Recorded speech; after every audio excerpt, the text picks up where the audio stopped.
I want to go first. Get it over with. Who's I? It says Tina. Tina. Tina? Yeah. So mine's is next Friday, right?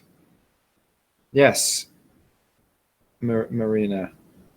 Okay, then today we will have Tina and then Matthew. Okay. Can I get started, sir? Of course.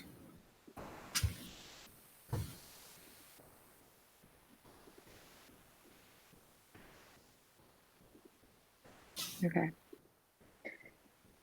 So I will be presenting on capital punishment. So first, what is capital punishment? Capital punishment is more commonly known as the death penalty, and it's the execution of an offender sentenced to death after conviction by a court of law of a criminal offense. So usually these criminal offenses that would put you on death row would be some sort of variation of murder. So if you murdered a large number of people, or if you murdered young children, or there's an element of sexual assault, rape, or really any kind of assault attached to it, or if you committed an act of terrorist. These are all things that can put you on death row. So currently in Canada, the government has completely abolished capital punishment and it is no longer in use anywhere in our country. However, because the US has a different democratic system than us, the federal executions have been banned. However, each state has the decision to make whether or not they will allow capital punishment. And they also have the decision to make what kind of capital punishment will be used to put forth the death. So there's different forms of death which can be caused. So first you can be hung or hanged. This is more common in medieval times where they would hang you in the middle of the village or the town in order to set an example for everyone or deter you from crimes. And this is still legal in Delaware, New Hampshire, and Washington. And then we have electrocution. A common form of electrocution would be the electric chair, and this was first adopted in 1888. And it's still illegal. It's still legal in Alabama, Arkansas, Florida, Kentucky, Mississippi, Oklahoma, South Carolina, Tennessee, and Virginia. And then we have lethal injection, and this is the most common form of death through capital punishment. And it gained popularity in the late 20th century, and it's still legal in Arizona, Georgia, Idaho, Missouri, Ohio, South Dakota, Texas, and Washington. And according to the Marshall Project, 1,524 people have been executed in the states from capital punishment. So here I have a really small list of some famous criminals who died on death row. So this man over here, his name is Ted Bundy. And a lot of you guys might know him. So he targeted young females in university, high school, and a few people in elementary school, I believe. So he would rape these girls and then gruesomely murder them and dispose of their bodies. And he was really famous because he represented himself in court and he actually said he wanted to be a lawyer. And as well, he escaped prison twice. So he was very dangerous to our society. And the state of Florida decided that he should be put onto death row and he died from the electric chair. So this man over here, his name is John Wayne Gacy, and he died from lethal injection. He was known as the killer clown. So he sexually assaulted and killed at least 30 young boys and men.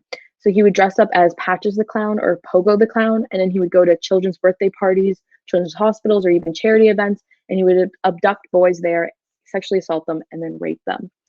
Here we have Gary Gilmore, and he died through firing squad. So he gained a lot of attention because he actually asked to be put onto death row after he openly admitted to killing 2 people in Utah. And here at the bottom, we have Timothy McVeigh, and he died from lethal injection as well. So he was an American domestic terrorist, and he was involved in the Oklahoma City bombing in 1995. I believe he killed 160 people, and 680 people were injured because of his actions. So here I have a map of America, and it just outlines which states legalize the death penalties and which states don't have the death penalty. So currently there are 28 states that have legalized it, and those are all the red states. So you see Texas, Florida, South Dakota, North Dakota. These are all states that have the death penalty. And as we can tell, they're mostly in the South. They're more Republican or right-leaning. The blue states, we have Chicago, New York, Hawaii. These are all states without the death penalty, and they are more Democratic or more left-leaning. And in the purple states are states with a governor-imposed moratorium. So what that means is the state hasn't completely abolished the death penalty, but the governor has imposed a temporary prohibition. So the death penalty in Canada. In Canada, crimes of murder, treason, and rape could carry the death penalty. And Canada had actually hung 710 people since the capital punishment was enacted in 1859. However, Canada did abolish the death penalty from the Criminal Code in 1967. I think it's a little hard to read, but I included the snippet of the newspaper which was published when they abolished the death penalty. So Canada abolished capital punishment because there was a lot of fears about wrongful convictions and killing people who were actually innocent. And there were a lot of concerns about the state taking away lives as they felt it wasn't their place and it was morally wrong. And there was a lot of uncertainty about the death penalty's role as a deterrent of crime because crime rates were not lowering and it wasn't committing the goals that they wanted to do. And as well, in law, capital punishment infringes upon our Section 7 right from the charter, which is our right to life, liberty, and security. So here I have a world map which outlines whether or not the capital punishment has been abolished in certain countries. So light pink countries, so we have Canada, Australia, most of Europe. These are all countries that have completely abolished capital punishment. And the second lightest pink shade, we have some places in the Middle East and parts in South America. These are countries that have retained capital punishment for exceptional crimes, not ordinary crimes. So crimes such as military crimes and acts of terrorists, these can all lead to capital punishment there. So then we have the third darkest pink shade, and so predominantly we see Russia. This means that it's abolished in practice. So to the media and to the world, they have stated that they no longer use capital punishment. However, we don't know what goes on behind closed door, and most likely they are still doing it, even though they've openly stated they aren't. And the countries that are in red, so we have America, India, China, North Korea. These are all countries that use the death penalty for ordinary crimes. So this is a survey that I found when I was doing my research, and I found it quite interesting. So it was a survey asked to the citizens of the United States, Canada, and Great Britain, asking if they were in favor of the death penalty for a person convicted of murder. So if you see Great Britain, 55% of people are in favor, 41% are opposed. So there are more people in favor. However, there isn't a large contrast between people in favor and people opposed. In Canada, 48% of people are in favor and 49% people are opposed. So it's pretty much almost split in the middle, with the opposed leading just by 1%. And then we move on to the United States, where 64% are in favor and 32% opposed. So 2/3 of Americans are in favor of the death penalty. So it shows how Americans already have this bias towards the death penalty, and they view it a lot differently than people in the UK and than us in Canada. So all the information on this page comes from a centralist news source, US News, and it's regarding the news regarding federal executions. So the Trump administration is trying to resume federal executions, and there needs to be a 2-to-1 ruling by a panel of the US Court of Appeal to pave the way for the justice system to carry out federal executions. And recently, Trump's efforts got a boost from the US Appeals Court when they tossed out a district judge's injunction that blocked 4 death penalty sentences from being carried out. Right now, 2 judges in the majority, Greg Katsas and Naomi Rao, were both appointed to the bench by Donald Trump, replacing dissenting Judge David Tatel, who was appointed by Democratic President Bill Clinton, I believe. And Trump plans, or he's already replaced Ruth Bader Ginsburg with Amy Coney Barrett, who also supports the Trump administration. So Trump's tactic right now is to fill the judiciary bench with as many judges who are in favor of his administration, in favor of his views, so he can get that 2-to-1 ruling and federal executions can be legal again. So the man on our right, his name is Daniel Lewis Lee, and he is the central topic of our political controversy. He was the first death row inmate executed by the federal government in the United States since 2003, and he was executed this summer by lethal injection on July 14th, 2020. So Lee maintained that he was innocent in his final statement. However, he was convicted of killing a family of 3, and this included a young girl who was 8 years old in 1996. And him and a bunch of other murders were part of a conspiracy to steal weapons to benefit the Aryan People's Republic, which was a white supremacist organization. So I'm going to be showing you 2 articles, one from a right-wing perspective, which would be Fox News, and one from a really left-wing perspective, which would be BuzzFeed News. And it's all regarding federal executions and Daniel Lewis Lee. So we'll start off with the right-wing bias from Fox News. The title of the article was Attorney General Barr is right to resume death penalty for vicious killers. So already they're trying to create a bias by antagonizing criminals. And the article is immediately starts by praising William Barr for announcing the resumption of federal executions.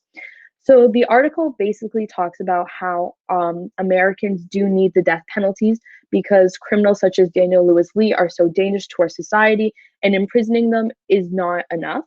And as well, they call out the left wing, which Republicans love to do, by stating, yet so-called abolitionists, opponents of the death penalty in every case, always reflectively plead for the lives of murderers, however heinous their crimes. So they're trying to build a group of people to hate on the left and trying to create some sort of bias by stating that the left wing, they are more in favor for saving the lives of these criminals than supporting the victims or the victims' families. And they end off the article by stating that there's no other way to keep us safe once we catch these criminals other than ending their lives. So despite them being in jail, despite them being isolated from our society, we need to take that extra step, in their opinion, to end their lives and completely make society safe. And this quote on the right was taken out of the article, and I found it very interesting. So it goes, inside maximum security prisons, those sentenced to life without parole form friendships, play ball, eat ice cream, and watch movies. Simple pleasures their victims will never enjoy. It may not be a great life, but it's a life they greatly prefer to the alternative, as their low suicide rate demonstrates. So this quote comes from the reporter or the writer of this article. And this man, he's from Fox News. He got this information from the research done by Fox News. And I do believe that the reporter, he's never been incarcerated himself. He's never stepped into a maximum security prison. So he has no real knowledge of what maximum security prisons are like. And they're just trying to make it seem like taxpayers are paying a lot of money for prisoners to just go to summer camp all day, enjoy their lives.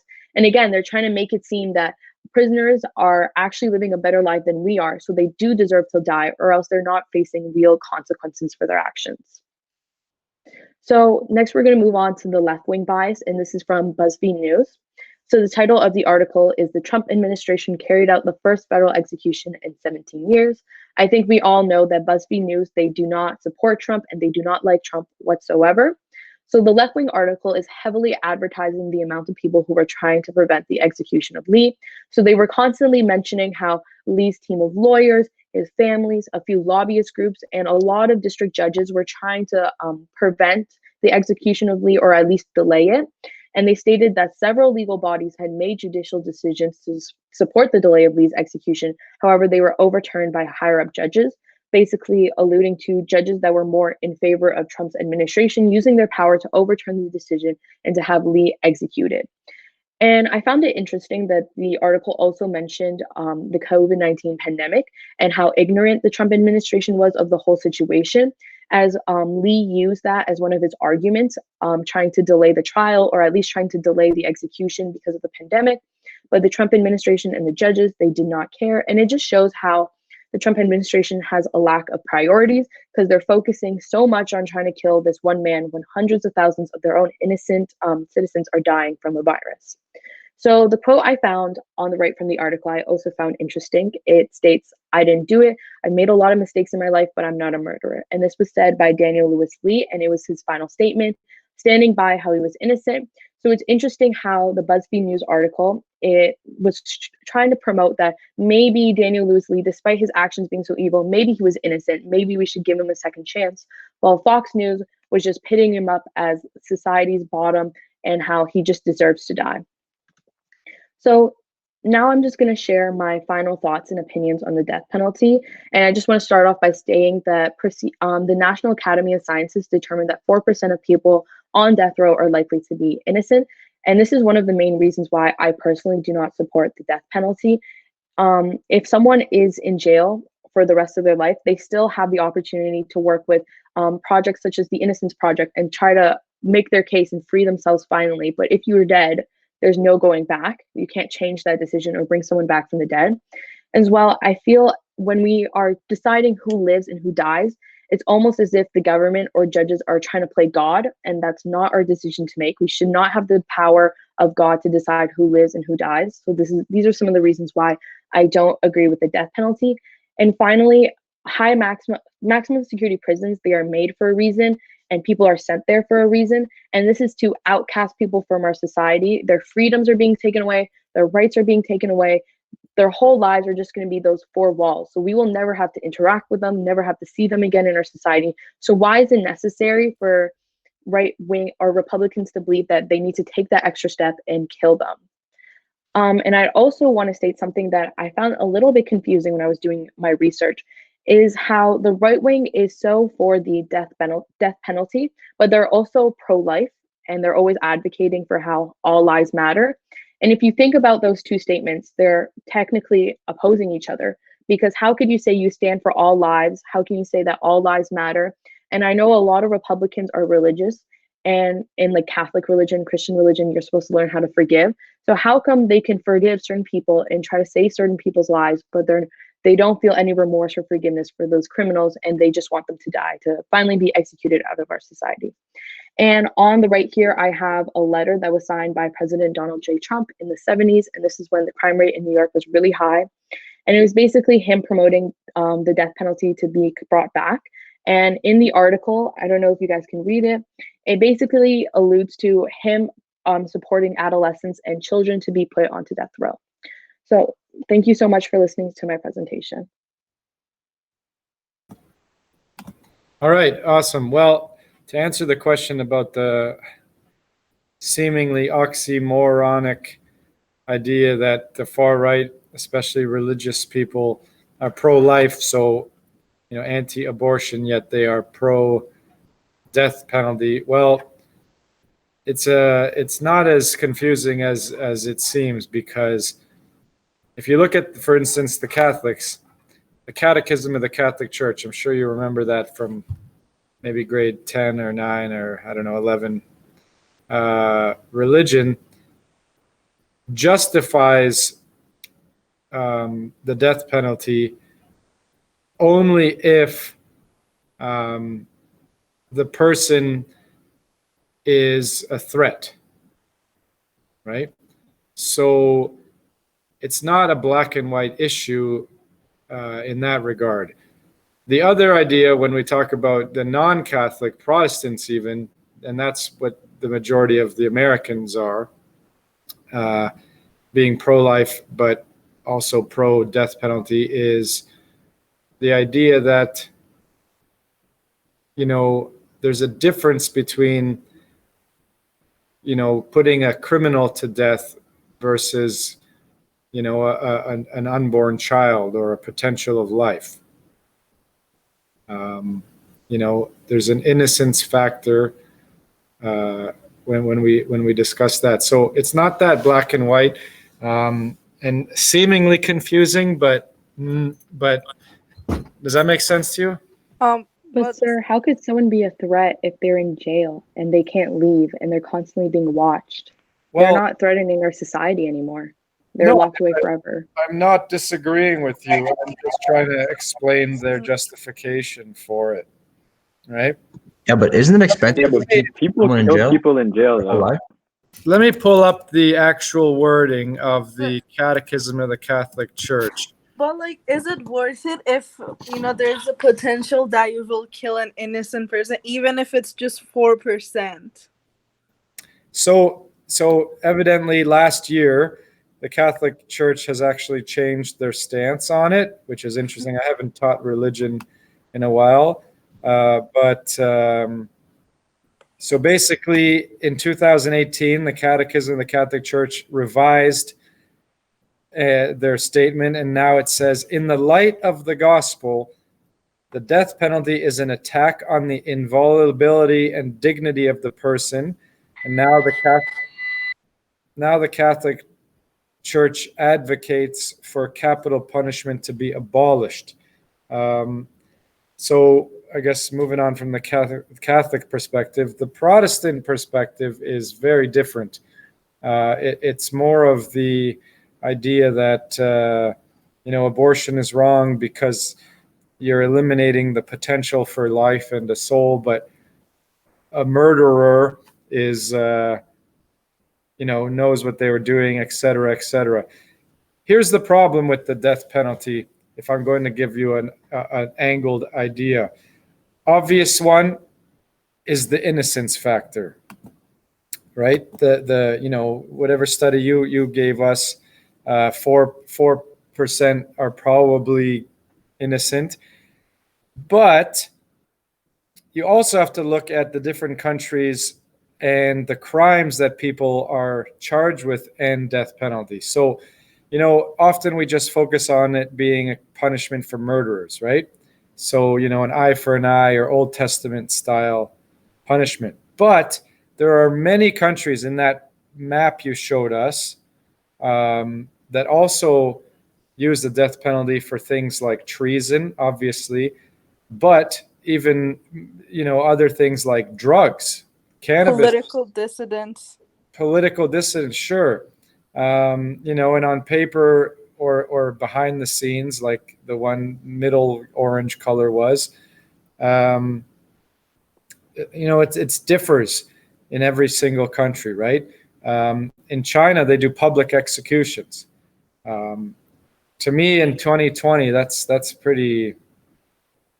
That's got a wow factor, where they parade the people down the road, bring them to the big soccer stadium, and execute them for all public to see. And people come out. In the Western world, they did that 1,000 years ago. Or a few hundred years ago, I guess, in the case of France and things. But it's definitely a debate that is biased, and the idea that when you can't prove, even if you justify the death penalty, but you cannot prove 100% that this person did it. We see people getting released out of prison after decades when DNA evidence finally proves that they were not actually the murderer. And obviously if somebody is innocent and they were put to death by the state, there's nothing they can do about that. So that's, one of the biggest reasons why a lot of countries don't use capital punishment. It's not even for the fact that it's, wrong or right. It's that the idea that the chance of innocence exists, then even 1%, 4%, 10% means that putting somebody to death for a crime, there's always going to be a potential of an innocent person being put to death. And so let's not do that. And, prison is on one hand supposed to be rehabilitative, right?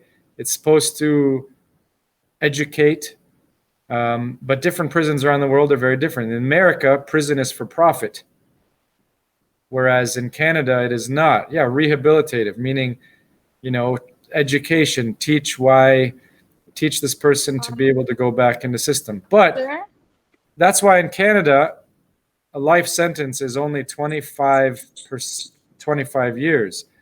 How can you rehabilitate that? Well, again, it's supposed to be. Remember what I said? It's supposed to be. So, there are people who never get released out of prison, are unable to be rehabilitated.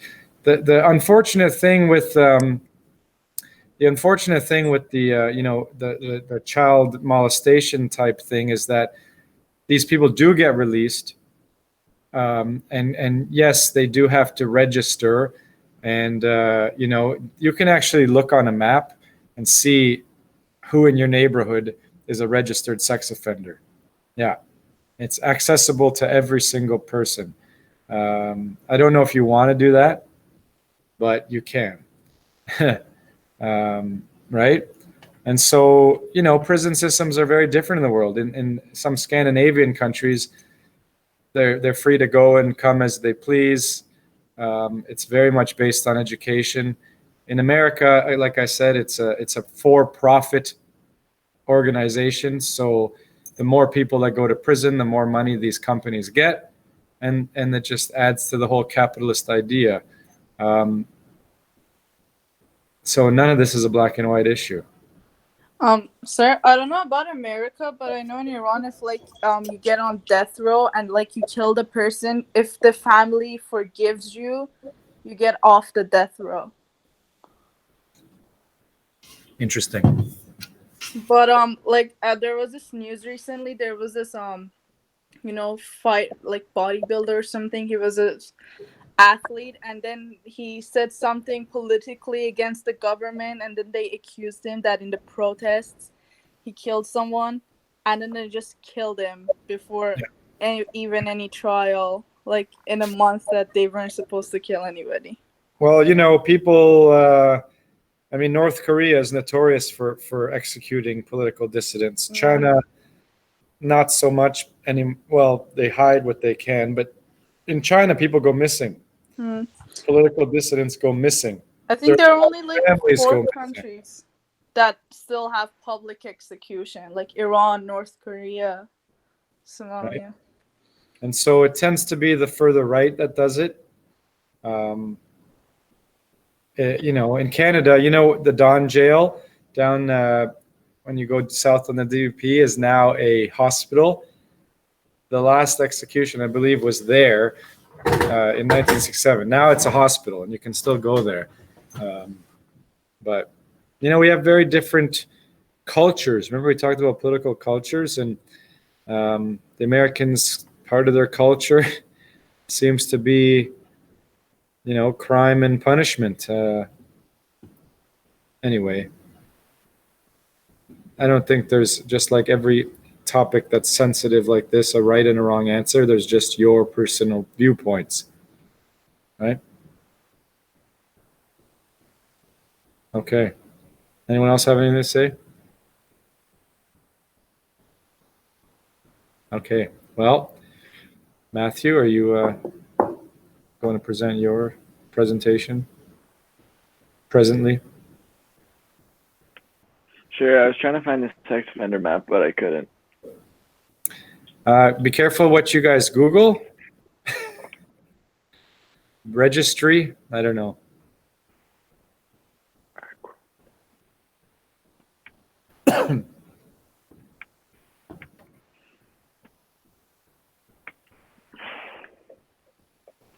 Is that working?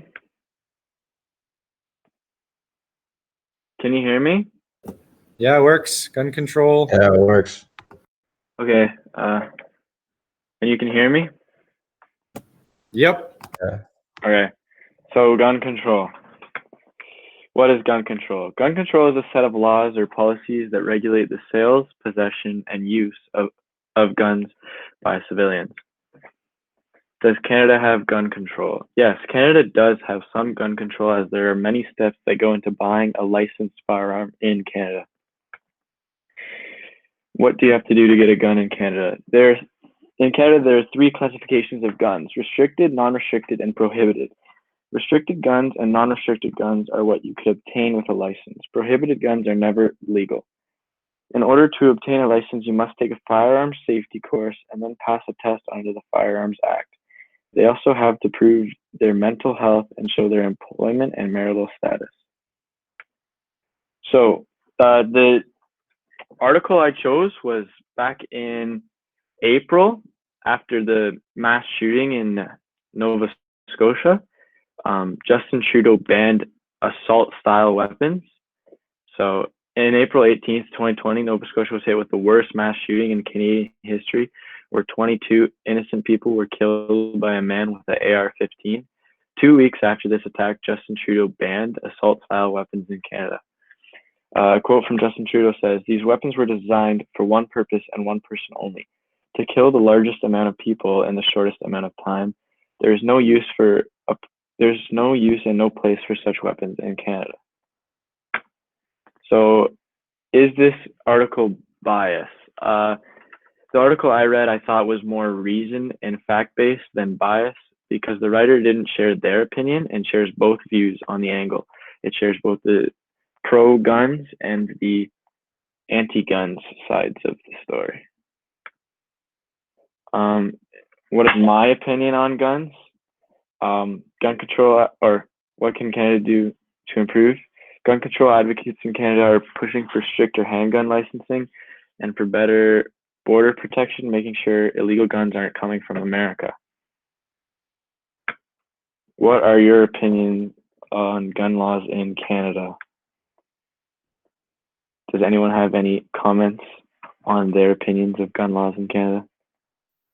I agree with the fact that we shouldn't be allowed to have guns such as like AK-47s, like really big machinery that's used, like Justin Trudeau said, to kill a lot of people in a short period of time.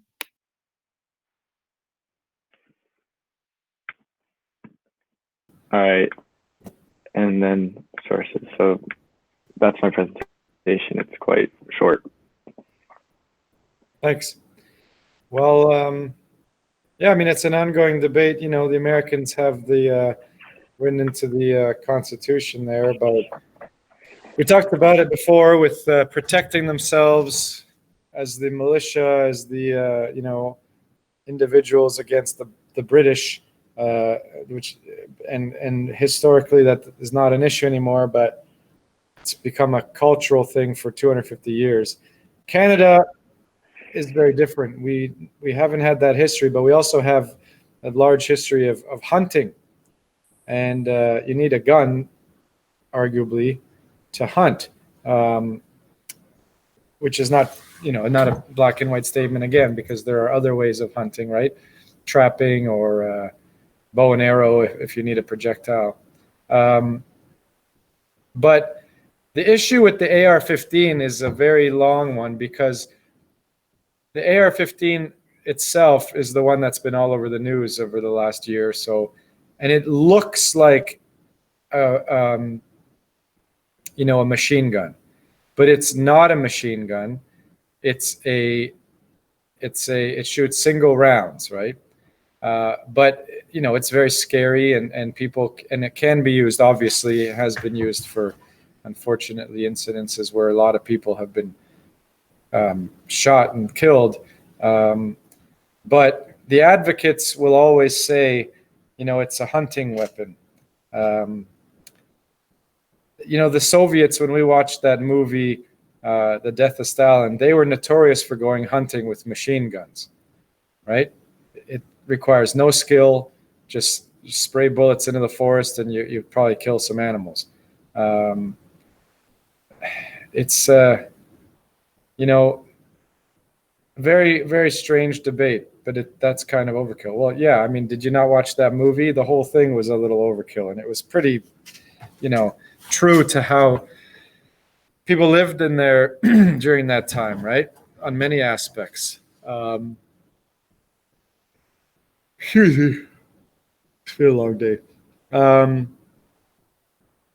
just, again, another trying not to be biased, but thank goodness I live in Canada, right?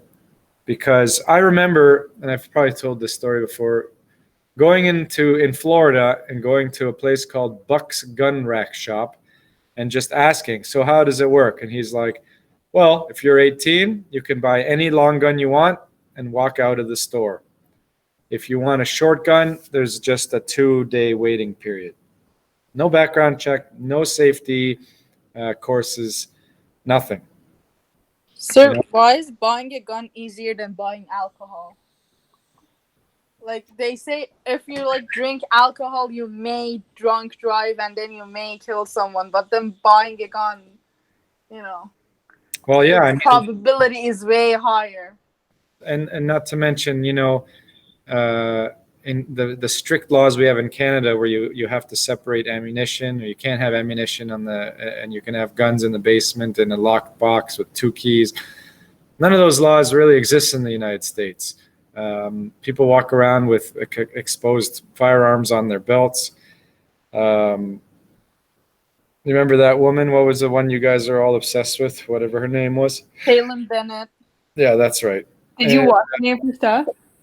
I looked. Yeah, I looked into it. It's you know, she's just one of many people who have been advocating for the use of guns. Now, unfortunately, I don't think anything's ever going to change in the United States because so many guns exist. I was gonna say, I don't think it can. Like, everyone already has so many guns. Like, just stopping selling is not gonna get rid of the guns. There's already too many of them. And there'll always be a black market. And you know the old saying that the Americans like to say, you know, I have a gun to protect myself from people with guns. Right? That's a chicken and the egg situation. They wanted to sell teachers' guns too, if I remember. Trump said that, but does anybody ever believe what Trump said? Yeah. Sir, what were your thoughts on the debate? You weren't here the day after it. Oh yeah, oh my god. Well, I'm glad I live in Canada. You know, it's come to a point where people are saying, you know, I'm going to vote for the lesser of two evils. That statement exists often in politics, but I think that this is one of the worst divisions ever. I mean, let's hope that, you know, I don't know. It was. But how are both? What's that? How are both of them so trash? Like, why is there no one good? Because what you have to understand is that in America they have a two-party system, but both parties are right-wing, right? It goes hand in hand with their raison d'etre, the capitalist manifesto. And you can't say, oh, you know, I'm voting. I'm a. You know, this is the same reason why Bernie Sanders was not the Democratic nominee, because he's too far left. They make him seem in the media, and I don't know if somebody's going to choose Bernie Sanders in the way he's been. That would be a great one for this bias exercise, because he's really absolutely no different than any standard liberal Canadian candidate. Right? The things he wants are basically in place in Canada already, and we take it for granted. But the way that the media has portrayed him as being, you know, a hardcore left-wing, borderline communist, socialist, you know, hippie, and it's definitely become ingrained in people's brains that that's the kind of person he is. But you know, it's again the way that he's been portrayed by the right, vilified, scared of, you know, the Red Scare that I've mentioned, Americans have lived through a couple times, is very real to them. Sir, but like Sir. America isn't on paper really like a two-party system. Then why do they, you know, just Well, have it's not a two-party- two-party system. That's the point. You know, we talked about on paper it might be, but you know, the way that the whole lobbyist idea, you know, is it actually the party and the president who run things, or is it the people behind them, right? Like the oligarchy, the Camelot, right? Again, it's on paper versus real life is very different, right? One can speculate how things work, you know, but yeah, these are things that I don't think are ever going to happen in Canada, or I mean the United States, in terms of gun control, because the system in place is already centuries old, and the plan to eradicate gun control, like to enact gun control, it would just, I don't know if it would work, you know, it would be too difficult. Nothing is impossible, but it'd be very, very difficult to figure out how in the world they could do that, right? I mean, you know, monarchies were thousands of years old, but now most countries don't have them anymore. So. Well, I understand systems can change, but this isn't a system that needs to change. This is, we're just talking about guns. It's, you know, the gun, the history, the culture needs to change. And, you know, we'll see what happens. We'll see what happens. It's getting nothing but easier to get your hands on guns. People can 3D print them now. You know, so if a criminal really wants one, they can get one. And that's, even in Canada, that's the problem. You know, so you can legalize or whatever, criminalize guns all you want, but if somebody really wants one, they can get one. You know, drugs are illegal, totally 100% banned, but if somebody needs them or wants them, I mean, they'll get them, right? Sir, I don't know if you heard, but there was a house in Toronto, apparently. The police raided it. It was running as like an illegal casino, and they were also selling AR-15s, and they had like an armada of guns and ammunition. There you go. I did hear that. But that's my point, right? So on paper, they ban them. Great. They're illegal. Great. If the person who really wants one, they will get one, right? So it's not even a debate about whether or not we should have more gun control or more education or whatever. Unfortunately, it happens. And we, Americans, it's always America that's vilified with the guns. But Canada has had pretty serious incidents here too. Peace-loving countries, Scandinavian countries had. There was where was it, Denmark or Norway? There was a mass shooting in a kids' campground not too long ago. Again, if there's it was a white supremacist, right, who went and shot up some kind of Islamic kids camp. Yeah, if there's a will, there's a way. I think there's a documentary movie on Netflix about it. Right? If there's a will, there's a way. Unfortunately, so what do we have to do? Well, we have to educate. That's what we have to do. Shout out to education. All right. So, thank you for both those. So who wanted to go over the one from Tyler wants to go over it? Okay, well, let's take a look at it then. So international relations, very, very important, not just for Canada, but for every country. The countries that, are not doing very well, who don't have enough food for and resources for their citizens are the ones that, their international relations are not doing too well. North Korea, notably.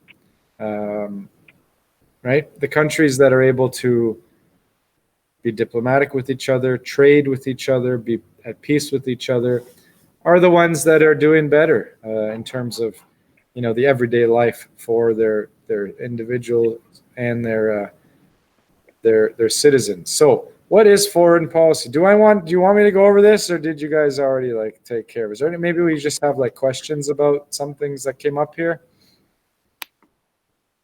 Because we got to move on. We have more stuff to do. I went over it already. I don't really have any questions about it. Tyler, then, is there anything specific you wanted to know or enlightened about it? Oh, okay then. Someone just said, wait. Yeah, you, huh? Could we take up the foreign or domestic activity that you told us to do? Sure. Which one was that? Is it under class?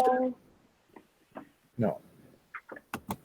I don't remember. I think it was that. The one with this one. I think it's the one above that. This thing? Yeah, maybe. Yeah, it's that. Under domestic. Oh, okay. So yeah. So basically, take a look at this statement. Is it a domestic policy issue, a foreign policy issue, or both? So did any jump out at you, or are they all kind of confusing to you? No, they weren't confusing. I just want to know if I did them right. Oh, okay. Well, we'll take a look at a couple of them. So let's look at the first one. Canada decided that it is going to raise the price of oil and gas. So is it a domestic, foreign, or both?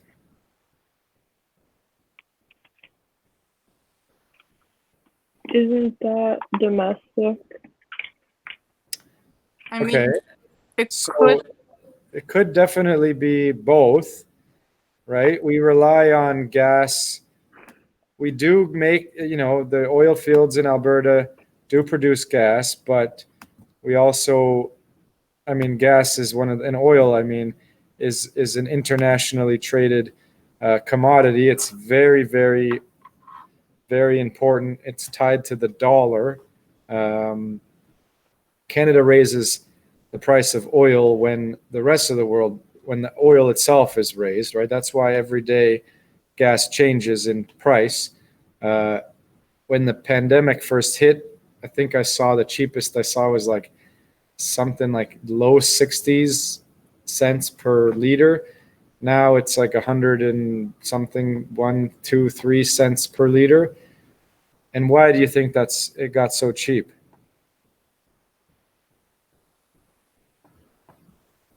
Does anybody know? Because nobody was using gas that much. Everybody's staying at home. Right, so supply and demand. The problem with gas and oil is that it has a shelf life and not a very long shelf life. And so what happens is, if a lot of people buy it, they need to produce more. They sell it for higher costs. If less people need it, they have to sell it. Otherwise, it'll go bad. So the price goes down. They don't end up, getting as much out of the ground. And basically, the consumption of gas throughout the whole world, oil, has diminished greatly in the last 6-7 months, right? So, sir, if gas is so connected to the dollar, then what will happen when people start to move to renewable energy?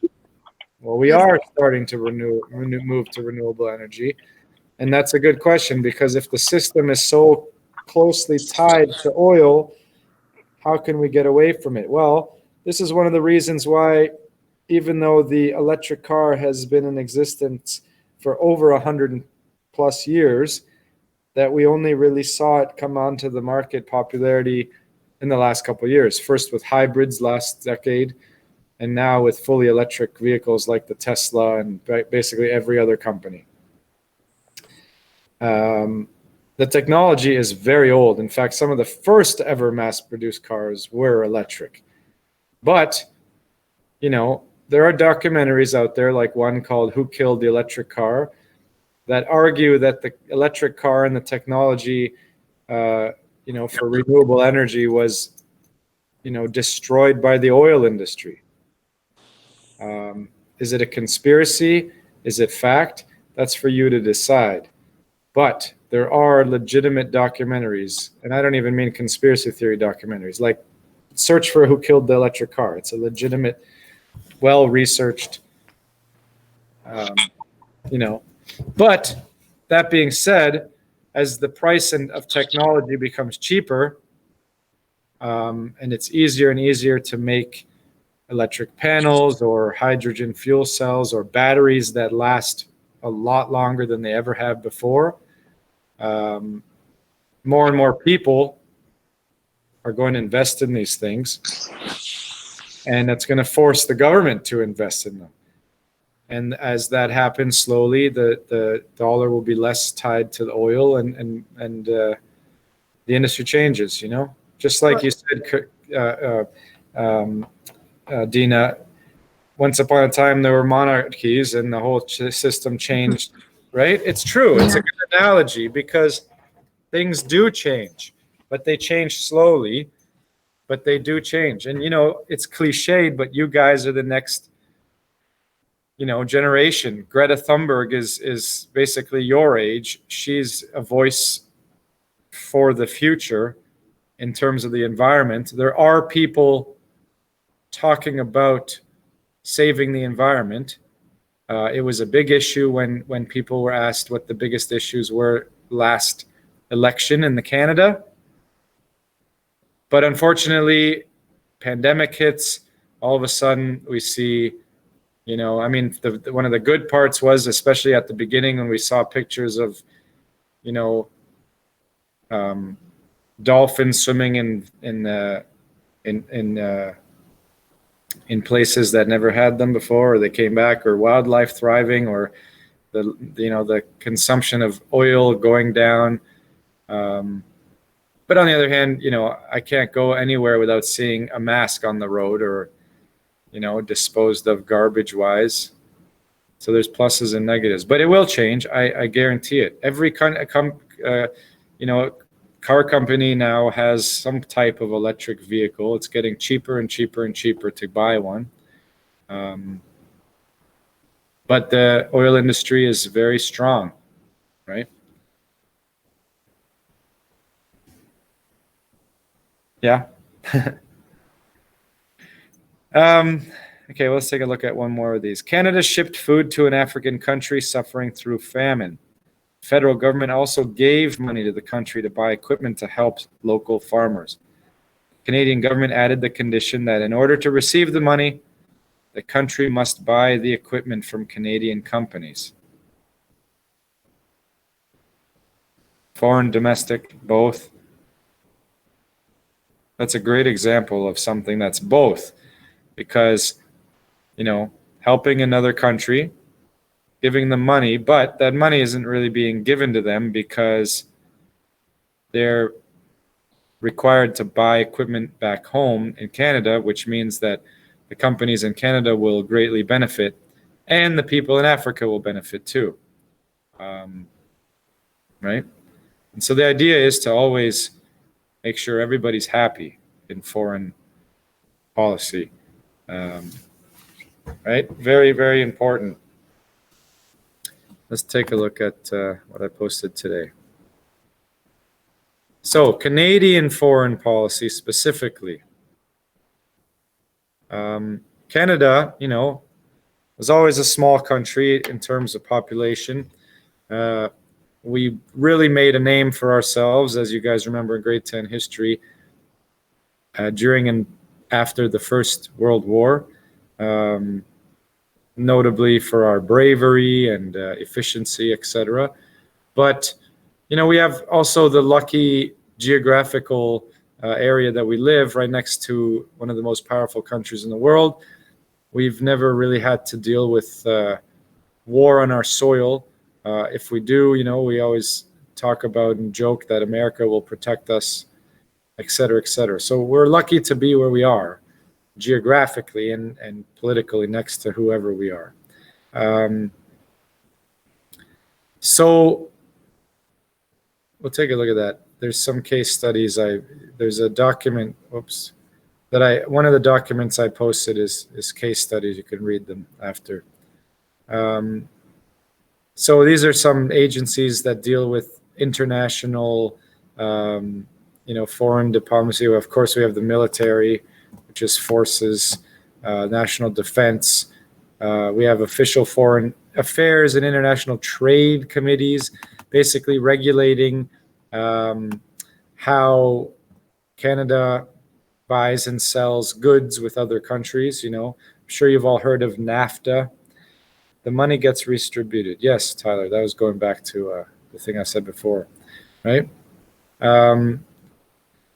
So, we go back to like the lobby group thing and pressure groups. We talked about American system. Canadian system very much has the lobby system in place as well, because we're so closely tied to the American system. And it's basically, a lot of people see the system, which is lobbying, as, very, very unfair, if you will, biased. It is a strange situation where it's almost like an extra section into our, that doesn't quite fit with democracy. Basically, we vote for the people that were going to represent us on the government level and our beliefs and ideas, and those same people are pressured by companies to do this or do that. Behind the scenes players, and this lobbyist issue is not even something that some people argue doesn't exist. It's an official, there are people whose literal careers are lobbyists. Have you guys ever heard of the movie Thank You for Smoking? I've mentioned it before. If you haven't seen it, I highly recommend you see it. Anyone ever seen it? Thank You for Smoking? No. So basically, Thank You for Smoking is it's a farcical movie, very similar but not as wacky as the The Death of Stalin. But, excuse me. That was a long one coming. It follows it's like a fake documentary of sorts. It follows a cigarette company lobbyist in the United States, like his everyday life, what he does, how he deals with, etc. And basically, it's ridiculous. It shows, cigarettes kill people, but it shows how lobbyists are able to keep cigarettes legal, right? And it's based on true things, but that's lobbyists for you. I would love to show you guys that movie. Maybe we will watch it. It's not a huge part of our course, but it does show you how pressure groups and lobby groups work, right? So even though we have a democracy and we choose the people through to represent us, there's an existence out there that also has economic, medical, environmental, religious, etc. Influence on the government that your everyday person does not have. And again, strength in numbers, but most importantly, strength in the numbers don't necessarily mean people, they mean money, right? Some of the biggest companies in the world are medical companies, big pharma, etc. And really there's only a handful of companies that exist in the world. If you look at, you can easily find, sort of maps on who owns everything. And it's really a handful of companies that own everything. You'd be surprised. So you'd think, you definitely can understand how these companies have great influence, and power, but they're not politicians. So how can a democracy that's supposed to be, a government by the people, for the people, be almost arguably more influenced by money and power and companies, lobbyists, than they are by the everyday people? That's a question you need to ask yourself, when reflecting on the world in which we live, right? So how do these groups pressure or get, their ideas to be implemented by the government? Again, money can create anything, right? So the easiest one to talk about is meeting with politicians. There are lobbyists that will schmooze, or donate a lot of money to people's causes or politicians, et cetera. And then there's other ways, petitions, this and that. So again, like what I talked about a couple minutes ago, how can a democratic country allow this to happen? A lot of people believe, right? Some people think these groups have too much influence on decision making. It's hard to find a person who doesn't, know that cigarettes are bad, even smokers. So why is it that they're so easily obtainable, they're legal, they're so highly taxed? Well, one thing is they create a large revenue for the government through tax, but another thing is because of lobbyists. I'm not sure if you guys remember, but you're old enough to remember now because it's only in the last couple of years. So with the, Juul or vape, tobacco, nicotine, when they first came on the market, they became vilified, right? Everyone, there's a lot of articles about popcorn lung or this or that, or if you, and then people start joking, there's a natural alternative to vaping. What's the natural alternative to vaping? Cigarettes, right? It's not even a joke. And then some people are like, I saw an article, kids are going back to smoking cigarettes to wean off of the vape. Ironic, right? Sir. Well, what happened after that? Well, big tobacco, and when I say the term big tobacco, I mean, there's only a handful of tobacco companies, right? Couple of them bought these smaller independent vape companies like Juul. As soon as that happened, we no longer heard anything on the news about popcorn lung or vape being, negatively worse than cigarettes. In fact, now you don't even see much about cigarettes anymore. It's all promotion of vapes. So much so that there was billboards in Toronto just up till this past year, right? It was illegal in Canada to advertise tobacco and has been for many years. But because vape was so new that, and this is a prime example of how lobbyists work. Dina, you were going to say something. Oh yeah, I was just gonna say about the different flavors of blueberry and strawberry that they make too, and then they banned that. I'm not sure. I don't remember. Like there was a lot of talk about that. How they're trying to advertise to younger group of people. Yep. Right. And so,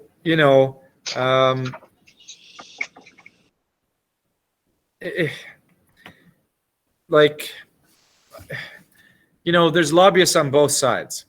So there's lobbyists that work for companies, if I'm going to keep using the cigarette tobacco industry, to ban cigarettes, right? So, and that's their job, to get the government to do what they can to ban it. And for the most part, it's almost like we've had, successes on both sides, right? The number of years ago in Canada, not even too long ago, they banned flavored tobacco products. But again, the vape comes out, they're every color in the rainbow. But now you can only get, I don't think you're allowed, I think it's illegal for the vape companies to make any fruit flavored ones. And that's because of the lobbyists for the anti-nicotine vape tobacco companies. But again,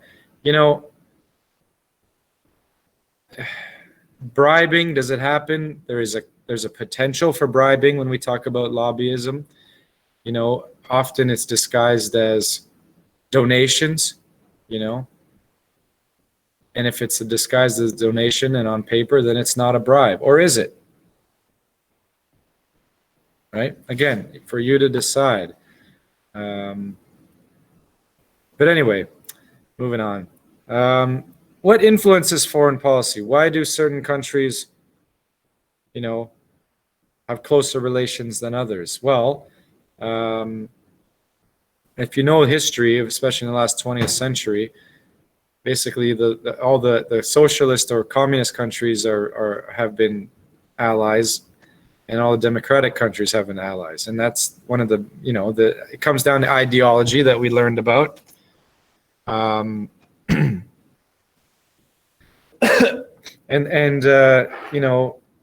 Sometimes there's interventions needed, help needed, and whatever the factor is, these are just kind of like some examples, right? Revolution, this or that, proposed international laws, then it forces people to have foreign policies, right? Canada has some interesting stories of foreign relations in terms of international borders. One funny story that happens every year, there's this island, I can't remember what it's called, but it's right between Greenland and Canada. And, Greenland is a part of Denmark. And it's a contested island. So once a year or twice a year, the Canadian military goes there, plants the Canadian flag, and leaves a bottle of Canadian whiskey. Then they leave.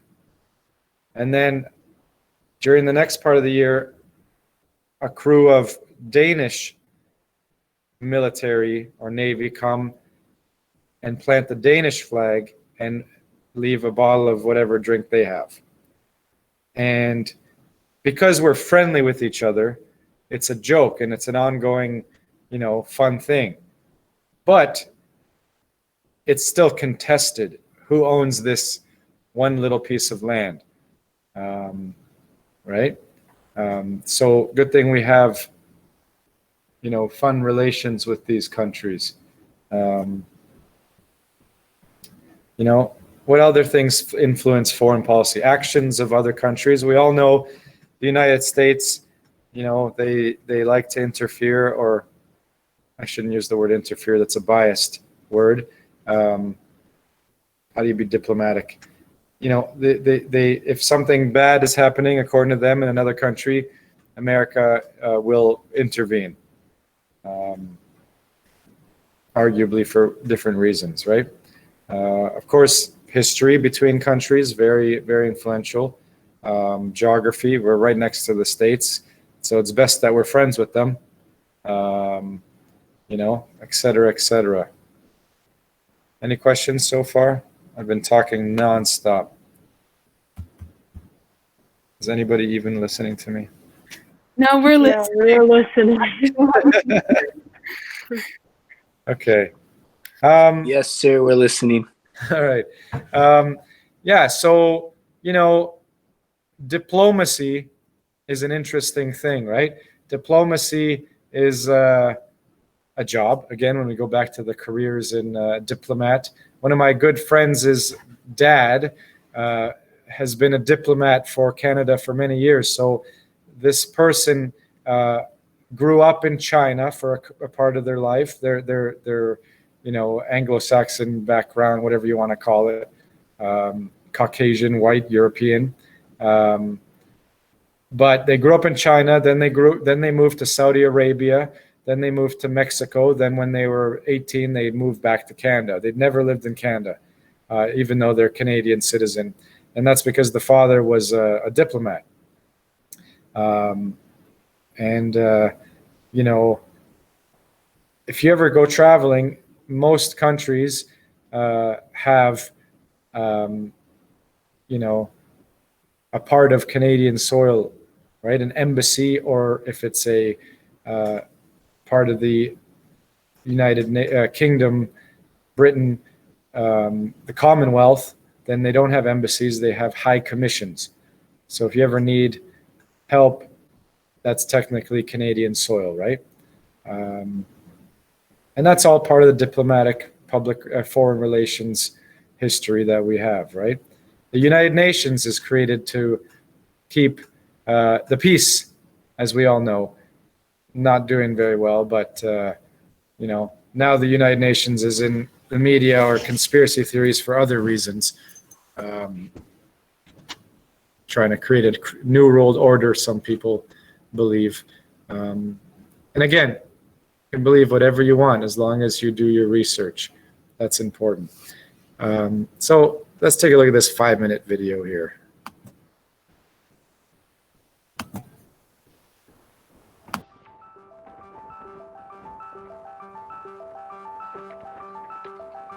In 1867, the Queen Victoria gave royal assent and proclaimed the Confederation of the Dominion of Canada, uniting 3 British colonies, Canada, Nova Scotia, and New Brunswick, into its own self-governing entity.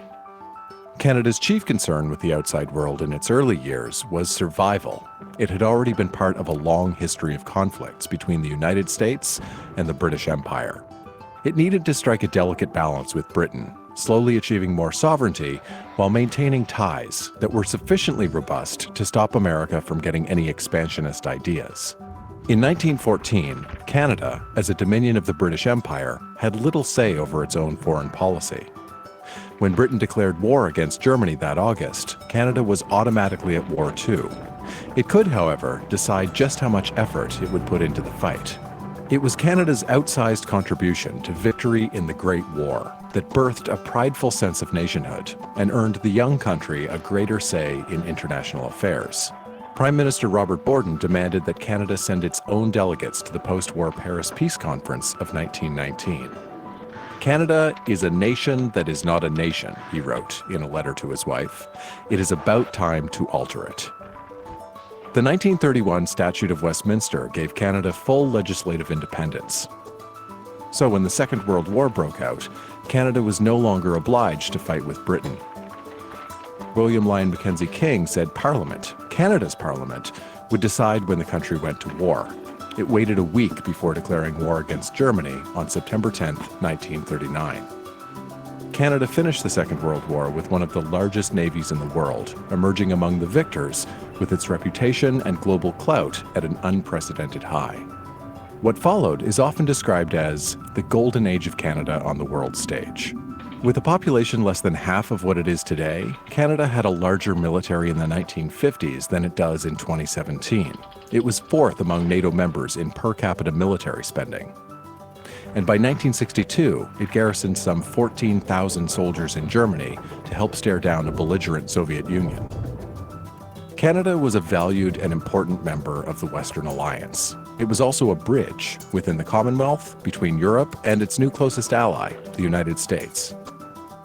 Diplomatically, Canada's finest hour came in 1956, when Canadian Minister of External Affairs Lester Pearson helped end the Suez conflict in Egypt by pushing for the creation of a United Nations emergency force to police the area. For his efforts, Pearson was awarded the Nobel Peace Prize and has been called a father of peacekeeping because of it. Canada's golden age came at a time when much of the world was still shattered as a result of the Second World War.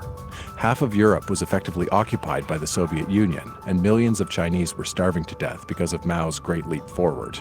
Canada's global influence in the 50s and 60s was substantial, but not sustainable. In 1971, Prime Minister Pierre Trudeau said Canada had overextended itself and that it was time to look inward. Trudeau eventually had second thoughts and launched a globe-trotting peace mission to ease Cold War tensions shortly before retiring, although his efforts accomplished little. Canada's later foreign policy successes were more modest compared to Pearson's peacemaking, but they were on occasion significant. Prime Minister Brian Mulroney fought for an end to white rule in South Africa. And Prime Minister Jean Chrétien's government campaigned for a ban on anti-personnel mines, resulting in a treaty that was eventually endorsed by some 160 nations. The 2001 terrorist attacks against the United States shook Canada out of its post-Cold War complacency. Within months, Canadian soldiers were in Afghanistan, fighting the Taliban that had sheltered Osama bin Laden and his al-Qaeda group that attacked America. Over the next 10 years, more than 150 Canadians would die in a controversial war that reinforced Canada's close ties to the United States and its commitment to the NATO military alliance.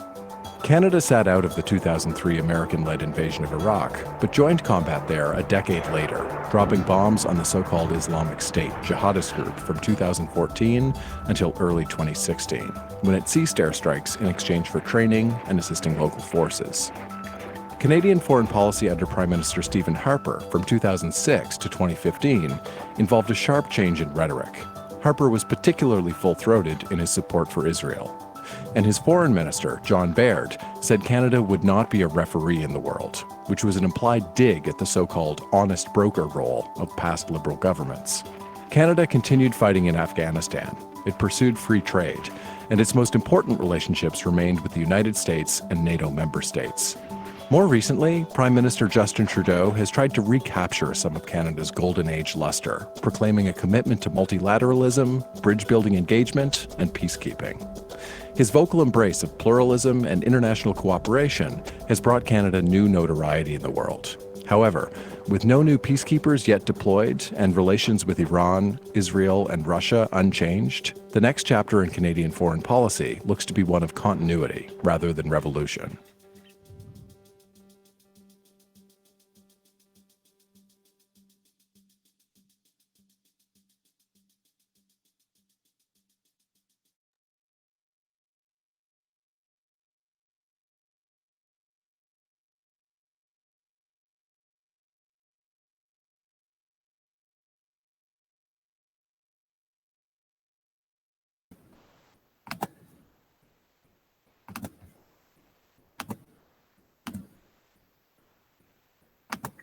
Sir?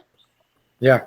So, like, what is our relationship with Israel now? Because I remember I was watching, like, the House, and, Andrew Scheer was telling Trudeau that you don't support Israel that much. So, are we, like, have good relationships with Israel, or?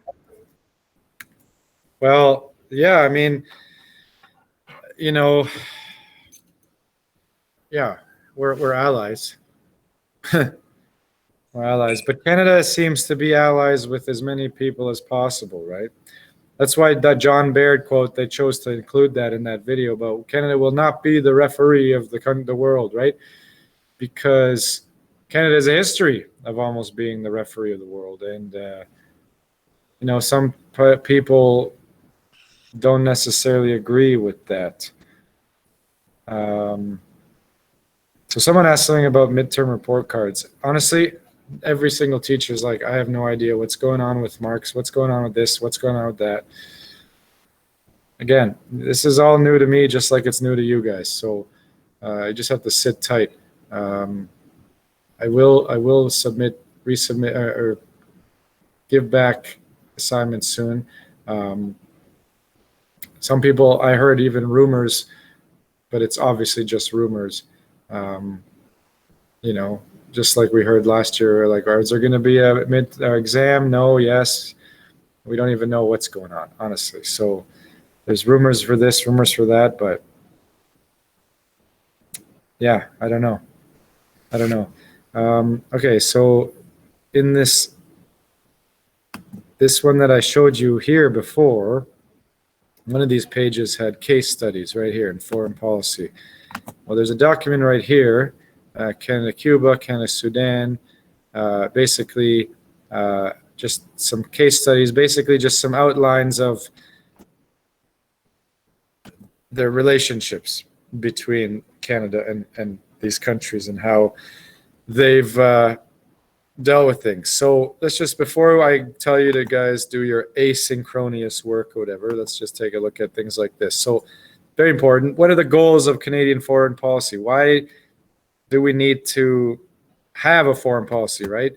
Some countries have the opposite of a foreign policy. They're very insular. They're closed off, right? Like North Korea is known as a hermit state. A hermit is somebody who lives by themselves, doesn't interact with the outside world, right?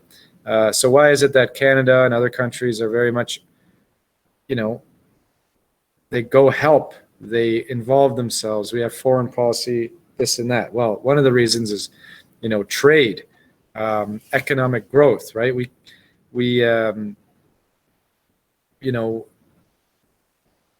we buy and sell things from other countries, and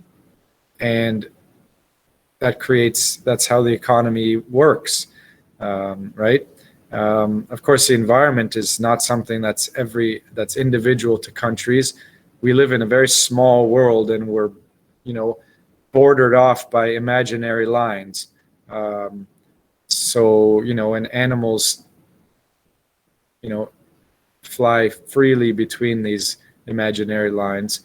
If there's a volcanic eruption in somewhere, we in Canada, you know, that's not in Canada, we will get the brunt, you know, we'll get some fallout from it.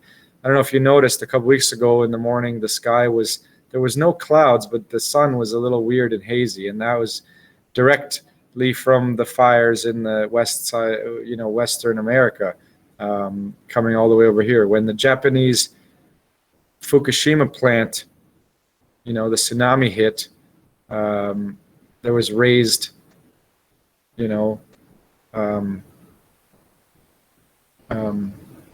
why is the word eluding me right now? What happens with the nuclear waste? What's that word called? I can't think of that. I'm very tired. Radiation. Radiation. Thanks. All over the world, and most notably on the west coast of United States and Canada, right? So environment, huge issue. You know, global warming is an international issue. Peace and security is an international issue, right?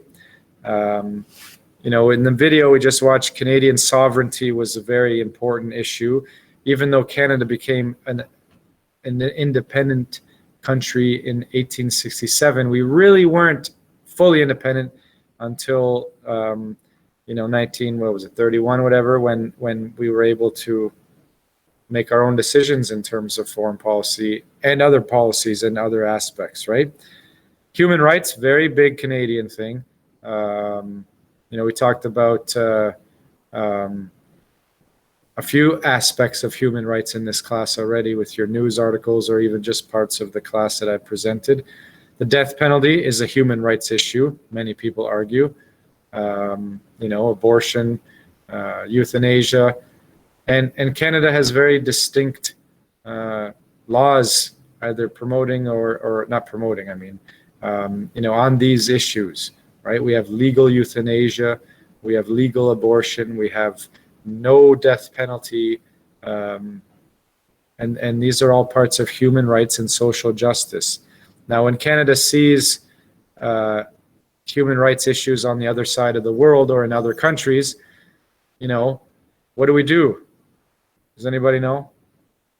What do you think we do? Say we see a country that's treating their citizens poorly. Let's use China, for example. Is there anything that might be happening in China with a certain group of people that is not looked upon favorably by the international, countries? Can anybody think of anything? Sure, the Uyghurs. The Uyghurs are Uyghurs? Uyghurs. Isn't it called Uyghurs? I don't know. What's that? I thought Yeah. it was called Uyghurs. Well, I've heard it Uyghurs. Oh. Yes, they're Muslims in China, a very distinct cultural group, and many argue have been treated very poorly. What's Canada or any other country with strong on human rights doing about it? Nothing. Well, I don't think they're doing nothing, but there's only so much one can do, especially when countries are very powerful like China. Right? Yeah. So there can be diplomacy, there can be, Sir, you know how like when a country is, the other countries don't like them, they put sanctions on them. Like, how effective is that really? Doesn't that just hurt the people living in the country more? Well, that's the point of a sanction, right? So sanctions, we hear about them all the time, or threatening sanctions, is a very, very, very delicate game, because when we talk about international trade, it's not a one-way street. It's very much a two-way street. I'm buying something from another country that I need, and that country gets the money that they need, for instance. So when sanctions are threatened or put in place, often especially we've seen with China or America in the last couple of years, China's like, you're going to put sanctions on us? Go right ahead. That kind of stuff. It's almost like when we talk about diplomacy and politics, remember what we talked about in its true nature of the definition of being, resolution of conflicts, or how to deal diplomatically with other people. So, Trump was notorious. So I'm going to sanction this country. I'm going to sanction that country. And often that's as far as that goes. Right? Now, there are sanctions put in place sometimes, and that might hurt a country enough that the country changes its ways. But this is all just one of many types of diplomatic relations, of foreign relations. Does that answer your question, Dina? Yeah, but like I'm just saying, like if they put a sanction in the government, they're just gonna put more pressure on their people. So like really, if you look at it like humanitarian wise, it wouldn't I doubt that the government cares enough for them to like change their policies, so the sanctions will be lifted. Yeah, I mean, every case is different. So again, just like everything in the world, the key is to find balance, right? So here on the second part of this page, we have a few actions, and we can discuss maybe, what kind of goal that is listed above here would fit into the justification of this policy, right? So again, we can always, show the world or show ourselves that Canada, we're such a good country, we're peace-loving, we want nothing but peace and diplomacy. When it comes down to it, Canada is still its own country, and we still have to look out for ourselves. So how do any foreign policy actions benefit us? Why would we do it if it didn't? right? Arguably. So, Canada restricts arms sales to China. Is this a promotion of trade? Or is this, what do you think it would be? Would it be a human rights and social issue? Why would Canada restrict arms sales to China?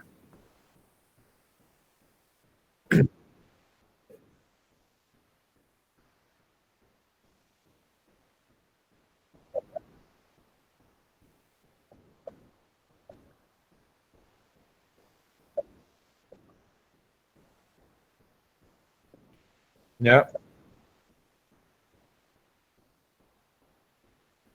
sure.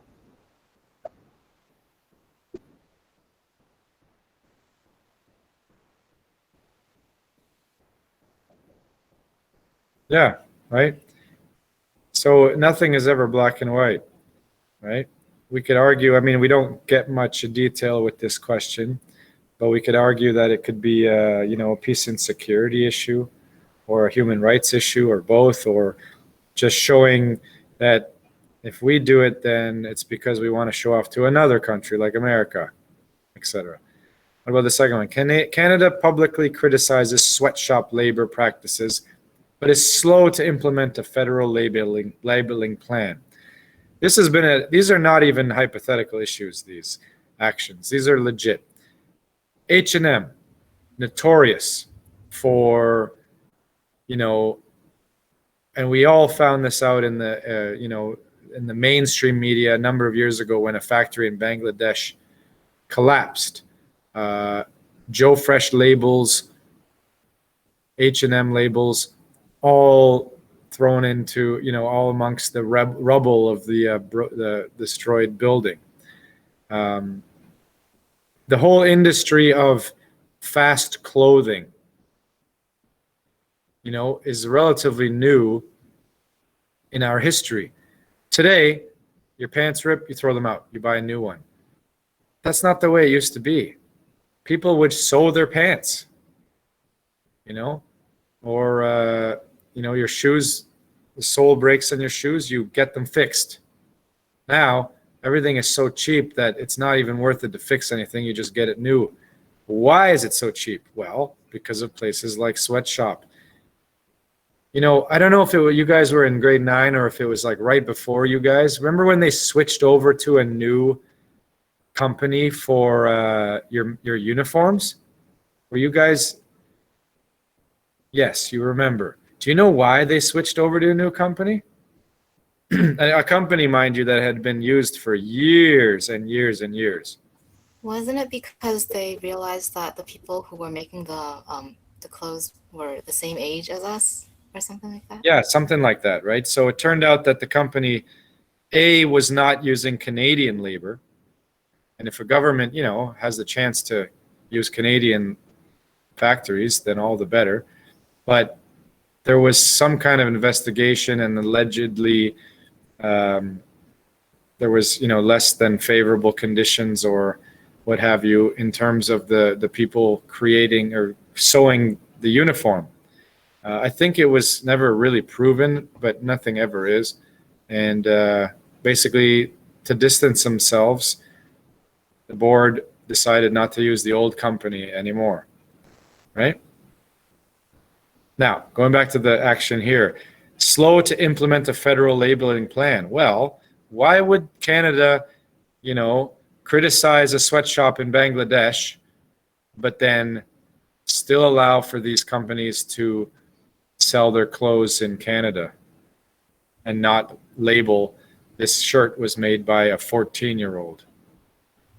Well, because obviously sweatshops are pretty unethical, and it's like everyone basically agrees on that. But at the same time, by using these sweatshop labor, there is profit, there is money. So obviously they aren't going to be like, immediately, I'm going to cut this all off. Is that right? Yeah, I mean, do you guys remember a brand called American Apparel? Yeah. So they don't exist anymore. Do you know why they don't exist? It's not because people weren't buying it. They were very successful. It's because the owner of American Apparel, the guy who started it, said, you know, I'm going to give everybody who works for me a living wage, and they're all going to work in the United States. And the problem is, because of the system in place, that he couldn't afford to pay for proper wages for his workers, because otherwise the prices of his clothes would have had to been outrageous. So what does that say about the clothing industry we have? Well, it's built upon foreign cheap labor, right? And we don't even need to talk about, you know, child labor. Even if it's an adult working in a factory in Bangladesh, they're probably not making very much money. And, you know, they're working very, very long hours in much less favorable conditions than you'd imagine, so that you can buy your Joe Fresh t-shirt that won't last more than half a year for $7.99. So, in conclusion, it's very hard to be like rich and pay living wage and be fair at the same time. The system is created and has been, I mean, again, it can always change and is changing, but we've created a system. When I say we, I mean the human race, of, you know, the West exploiting the East, and has done this for a very long time, right?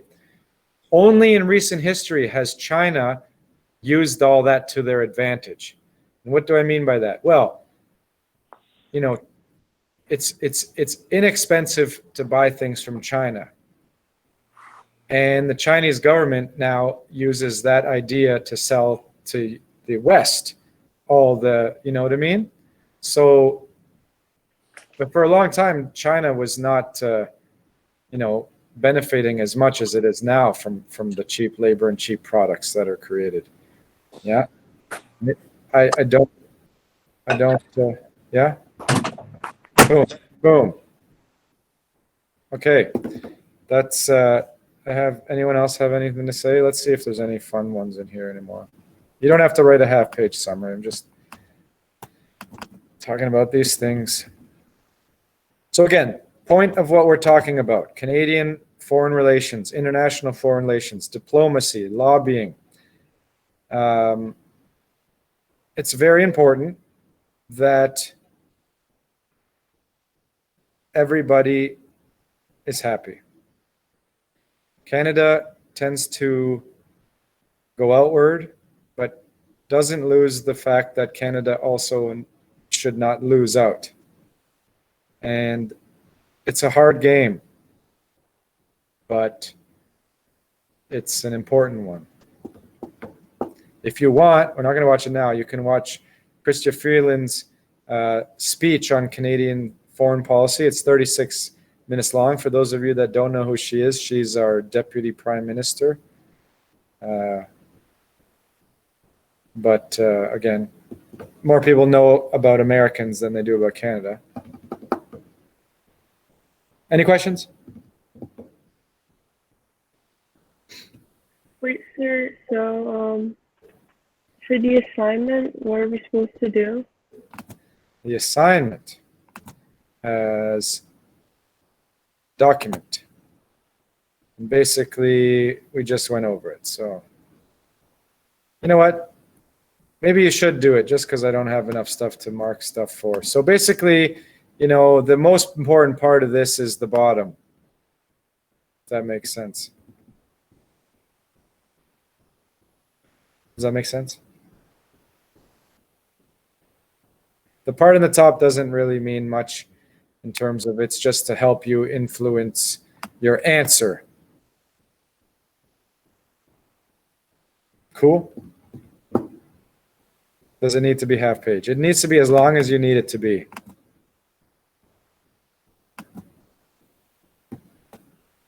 Got it. Okay. So you have your synchronous stuff. You don't need to be logged on anymore. Is that all we have to do? Yeah, I mean, read the documents that we only went through one of these. Read these case studies here. Read, this document here. It's not long, but, here is very important. Pragmatism versus idealism. If those of you that are taking philosophy, don't worry about it, Tyler. It's very important in diplomacy, just like it is in real life. Are you a pragmatist? Are you an idealist? You're learning about your own, are you pragmatic idealism? Your life, your worldview, right? You guys are at the age now where you're starting to really open up to the world. And even if you don't care, start to understand how the world works and what your relation to the world is, right? So read these. None of these are very long. Read them, then answer the question under this one. Cool? No, I don't need MLA. I don't need nothing like that. Okay. Have a good day, everybody. Have a great day. You too. Bye.